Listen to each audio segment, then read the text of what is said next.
یه کسی مهمانی داشت، یه غلامی هم داشت. این غلام بالاخره در ضیافت کمک میکرد.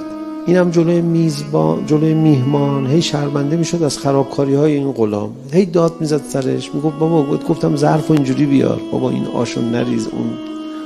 بعدش هم هی گله میکرد، یک غلام بی خودیه این.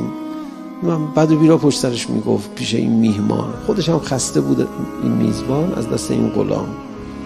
همونجوری که داشتن غذا رو میخوردن، این غلام حالا سفره رو چیده بود و رفته بود با همه خرابکاری‌ها و قرایی که این زده بود. یه دفعه سر صدا تو کوچه شنید، بلند شد رفت، یه مدتی طول کشید، برگشت. میهمان گفت چی شد؟ گفت هیچی، غلام من داشتن تو کوچه میزدن، رفتم پدرشون در آوردم. غلام منو میزنن؟ میهمان برمیگرده میگه خب تو تا الان داشتی بد و بیراشو میگفتی، چجوری رفتی اینقدر دفاع کردی ازش؟ میزبان یه دفعه برگشت گفت خب آخه اون کسی غیر از من نداره. این چقدر قشنگ ترسیم میشه تو این داستان که لاهی من لغیبک.